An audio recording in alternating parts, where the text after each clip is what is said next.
ঘরের সবকিছু পুড়ে গেছে, কিন্তু আল্লাহর কুরআন পুড়ে যায়নি। আল্লাহর প্রতি আমাদের কত বিশ্বাস। অনেক কিছু পুড়ে গেছে, আল্লাহর কুরআন পুরোপুরি পুড়ে নাই। আল্লাহর প্রতি কত বিশ্বাস আমাকে দেখছেন। আমার সব পুড়ে গেছে গা। ঘরে টাকা পয়সা যা আসলো, ফ্রিজ মিরিজ খাট মাঠ টিভি মিবি আলমারি যা আসলো সব পুড়ে গেছে গা।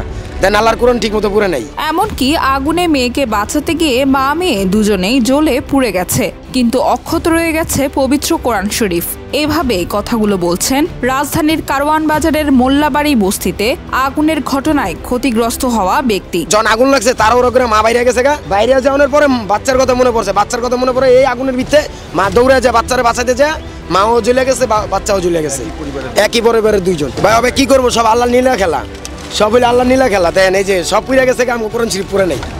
দেন টাকা পয়সা ঘর বাড়ি ফ্রিজ খাট মাঠ যা আছে আমাকে পৃথিবী সব পুড়ে গেছে, দেন আল্লাহর কোরআন পুরে নেই। রাজধানীর কারওয়ান বাজার মোল্লাবাড়ি বস্তিতে আগুন লাগার ঘটনায় মালামাল পুড়ে ছাই হয়ে গেলেও অক্ষত রয়ে গেছে পবিত্র কোরআন শরীফ। আগুন লাগার ঘটনাটি ঘটে 13ই জানুয়ারি রাত 2:23। পরে তেজগাঁও, মোহাম্মদপুর, সিদ্দিক বাজার ও মিরপুর ফায়ার স্টেশন থেকে 13 ইউনিটের কর্মীরা প্রায় 1 ঘন্টার চেষ্টায় আগুন নেভাতে সক্ষম হন। আমরা ঘুমাইছিলাম, ঘুমের মধ্যে দেখি আমার গার মধ্যে আগুনের চাপাইতেছে। আমি লাফাই উঠছি, লাফাই উঠতে আমি কোনো কিছু নিয়ে বাইরে যেতে পারি না। আমার স্বামী অচল, তার একটু অন্যরকম টাইনা নিয়ে আমি বাইরে গেছি। আমার ওই ফিল্ডারে যা কাপড় চুপড় ছিল এটি ফিল্ডেই বাইরে গেছে, আর কোনো কিছু নিতে না। আমার স্বামীর জ্যাকেট মুখের যেটা যা ছিল সব পুইটা ছায়া গেছে। তার একটা লঙ্গি গাইতে ওই হাই মাথায় বসে রয়েছে শীতের মধ্যে। আমার ঘরের টাকা টুকা যা ছিল সব পুইটা শেষ। 107 জনের সম্মতির টাকা ভাই, আমি গরিব মানুষ কইতে দিব ভাই, আমার সব শেষ ভাই। এই ঘটনায় ঘটনাস্থল থেকে নারীর সহ 2 জনের মরদেহ উদ্ধার করা হয়েছে। এছাড়া 2 জনকে দগ্ধ অবস্থায় হাসপাতালে পাঠানো হয়েছে।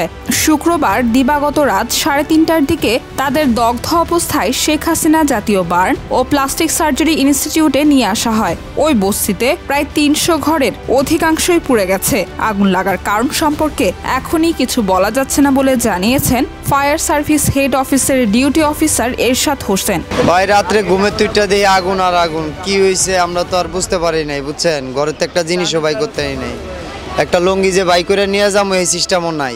বাইরে দিয়ে পুরা বাড়ির ভিতরে আগুন, মাঝখানতে আগুন লাগছে, বাতাসে সব আগুন পুরা চারো সাইডে লইয়া পড়ছে।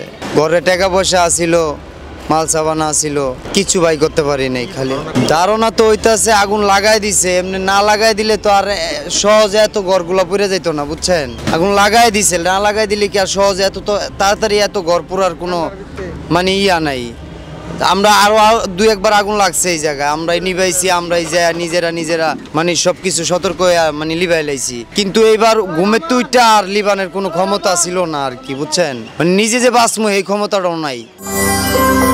সত্য, বস্তুনিষ্ঠ ও নিরপেক্ষ দৈনিক জনবাণী।